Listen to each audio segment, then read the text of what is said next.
Olá, então hoje, em homenagem ao Dia Nacional da Matemática, dia 6 de maio, aqui um vídeo sobre como calcular o R0 de um modelo matemático epidemiológico, né? Ou seja, um modelo matemático sobre uma epidemia. Então, eu vou falar sobre duas maneiras simples de se obter esse limiar, né? A expressão, a fórmula desse limiar em um modelo matemático. Então, eu vou fazer isso para um modelo CIR com demografia, né, suscetível, infectados, recuperados, que considera a natalidade e mortalidade, né? Então, essa taxa de mortalidade MI, ela vem do fato de considerar que um indivíduo vive um tempo médio de 1 sobre MI. Então, se for em dias, em anos, né, então esse MI vai expressar essa dimensão. O beta é a taxa de infecção e o Ni é a taxa de remoção, né? Ou o tempo médio do período infeccioso, né?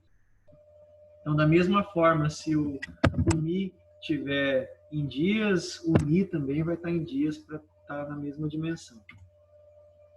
Então, a gente vai precisar primeiro olhar para os pontos de equilíbrio do modelo. O que é isso?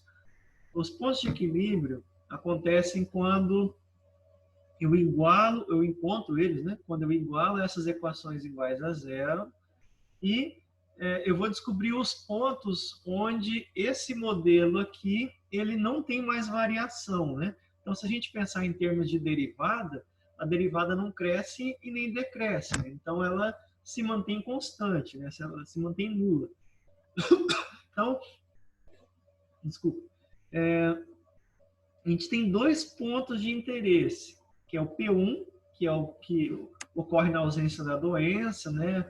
Também conhecido como o ponto de equilíbrio trivial, e o ponto livre, quer dizer, o ponto de coexistência, ou ponto de equilíbrio endêmico, né? Ou ponto de equilíbrio não trivial, né? Então, nesse caso aqui, a gente tem dois pontos de equilíbrio. A gente vai usar esse primeiro aqui, né? O que não tem doença, certo? Então, para esse modelo aqui, vejam só, se a gente não tem doença, se o I igual a zero, aqui na equação do S vai zerar esse termo aqui. Então, daqui eu já tiro que a coordenada S no equilíbrio vai ser N. E o I vai ser zero e também o R eu vou encontrar ele igual a zero, certo? Então, qual que é o próximo passo? Então, o primeiro método que eu vou falar, eu costumo chamar ele de método intuitivo. Pode ser que haja um outro nome, né? Mas a formulação vem do seguinte. Então, vamos pensar que a variação dos infectados, né, com relação ao tempo, que se ela for positiva, então ela vai infectar, ou seja, cada pessoa, né, vai transmitir para mais de uma pessoa. Então, se a gente imaginar dI dt, né, que é a derivada da função I, maior do que zero, então, se a gente voltar lá nos fundamentos do cálculo, né, a derivada de uma função ser maior que zero, ela indica que essa função é crescente nesse intervalo. Então, quer dizer que a função que descreveria, né, a solução aí dos infectados, né, a curva dos infectados, ela é crescente. Ou seja, que a quantidade de infectados está crescendo. Se isso acontece, então quer dizer que cada indivíduo está transmitindo, em média, para mais de uma pessoa. Então, intuitivamente, é isso que acontece. Então, algumas outras informações que a gente precisa assumir aqui. Então, que no início da doença a gente tenha um infectado, a população de suscetíveis no instante inicial, aqui, no início da doença, né, ela seja aproximadamente igual a das suscetíveis no equilíbrio livre da doença, né, que no nosso caso aqui é N, e a população do compartimento dos recuperados, né, também aí seja igual a, ou aproximado, né, ao R no equilíbrio livre da doença. Aqui no nosso caso aqui é 0. Então, vamos fazer o seguinte, né? Traduzindo essa sentença aqui, então, né? A variação dos infectados com relação ao tempo ser positiva é equivalente a gente afirmar isso daqui, d e dt maior que 0. Então, eu substituo aqui a equação da derivada de d e dt maior que 0. Como eu estou considerando o i igual a 1, então substituo aqui i igual a 1 e s igual a n. Então, eu obtenho isso daqui. Então, eu vou analisar agora quando isso daqui é maior do que 0, certo? Colocando esse ni mais mi em evidência, eu obtenho esse quociente menos 1 maior que 0. Ou seja, di dt vai ser maior que 0 quando esse cara aqui, beta m sobre mi mais mi, for maior que 0. Esse cara aqui, esse quociente é o R0. Então, retomando aqui, né? Então, de maneira intuitiva, a gente precisa assumir que di dt seja maior que 0 para que esse R0 seja maior do que 1. Então, do fato que isso daqui, essa expressão que está entre colchetes aqui, seja maior que 0, a gente tira que esse cara aqui, que o R0, né, seja maior do que 1. Então, interpretando, né, aí o R0, né, antes disso, né, só lembrando, né, que o R0 ele representa o número médio de infecções secundárias que um único caso infectado vai gerar em uma população totalmente suscetível. Então, essa expressão aqui, a gente pode reescrever ela para a gente conseguir interpretar biologicamente. Então, eu mudei aqui a ordem do produto, né, só para ficar melhor para explicar. Mas aqui a gente tem o seguinte, né, a gente tem uma população totalmente suscetível N, que é a população total do nosso modelo, que está sendo infectada a uma taxa beta em um período infeccioso 1 sobre ni mais mi. Então, essa soma aqui dessas duas taxas, se a gente voltar aqui no modelo, né, aqui ó, a equação do di dt que a gente substituiu, é esse termo aqui de saída, né, que é o tempo 1 sobre isso é o tempo médio do período infeccioso. Beleza? Então, passando agora para o próximo método, o segundo método, né? É o método da matriz jacobiana. Ele tem esse nome porque vai ser usado a matriz jacobiana, que é utilizada para fazer o estudo da estabilidade local dos pontos de equilíbrio.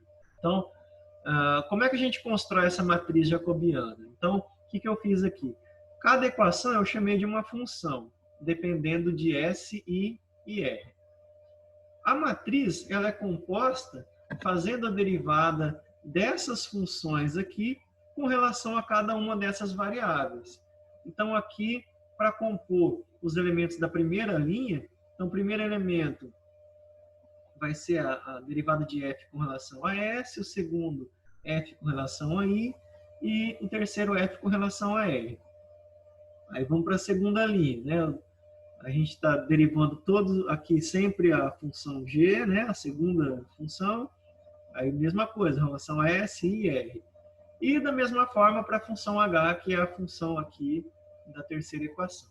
Então a gente obtém, após fazer as derivadas, a gente obtém essa matriz aqui, certo? A gente não vai fazer o estudo dos dois pontos. Para a gente o que interessa é o ponto de equilíbrio livre da doença, né? Ou o ponto de equilíbrio trivial. Então, vamos considerar esse ponto aqui e substituindo aqui nessa matriz, a gente vai precisar do polinômio característico dela. E como a gente faz isso?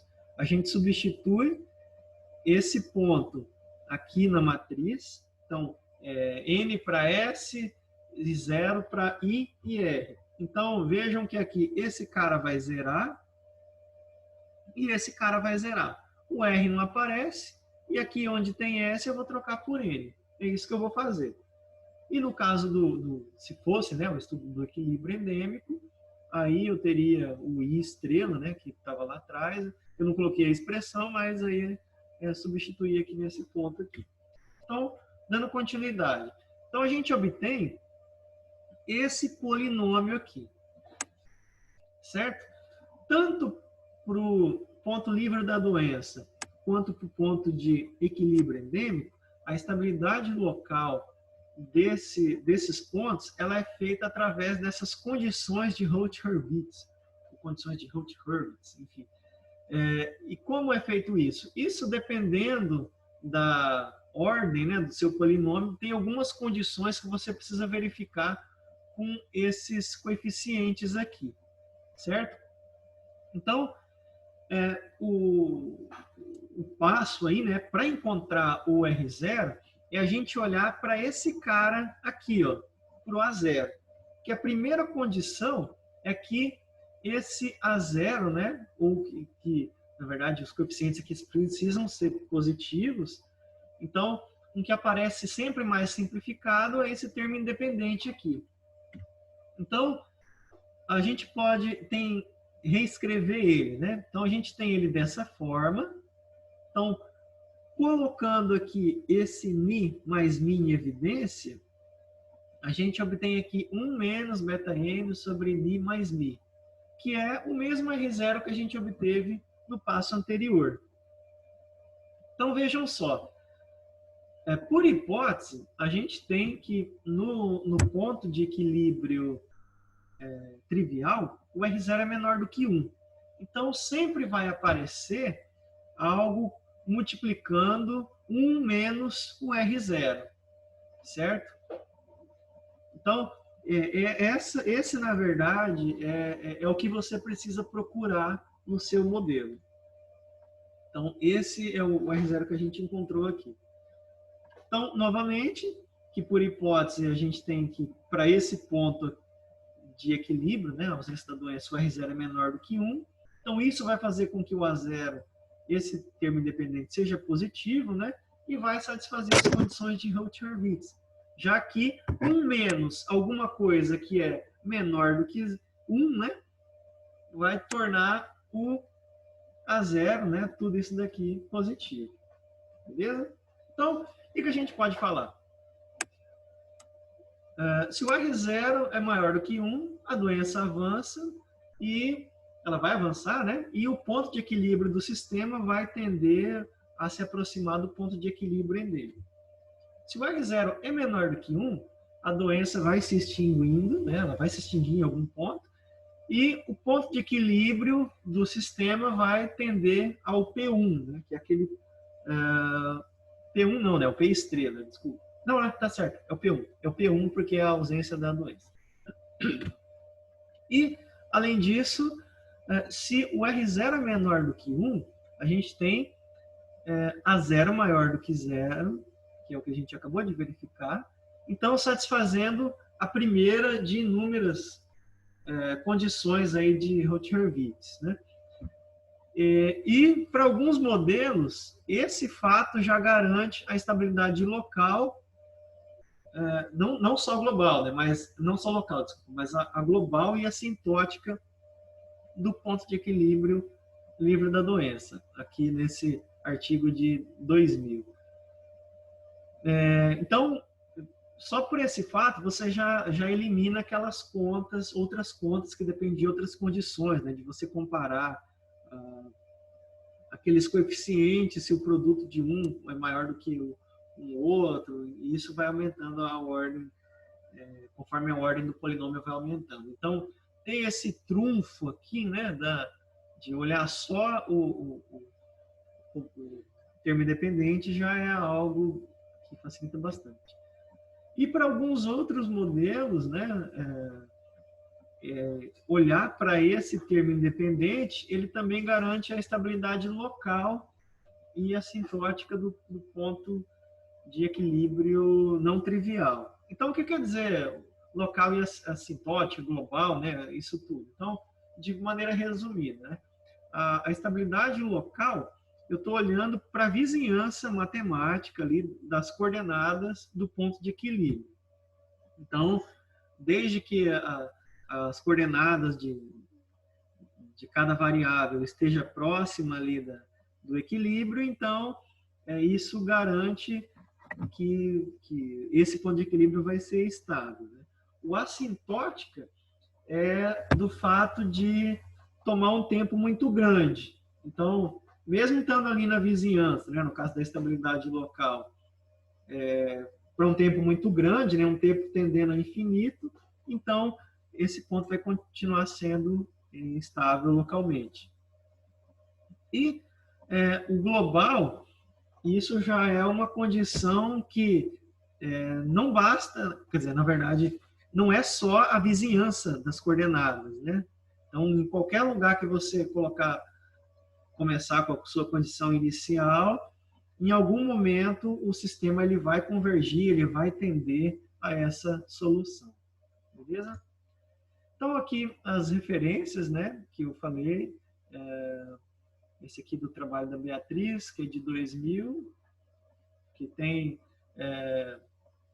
esse teorema aí do termo independente do polinômio, né? E essa conjectura foi provada aqui na tese da Ana Lige, em 2018. Né? Essa parte que eu comentei aqui sobre valer para o ponto de equilíbrio não trivial. Beleza? Então, muito obrigado. Tome os cuidados aí no combate ao coronavírus, prevenção, tá joia? E até breve.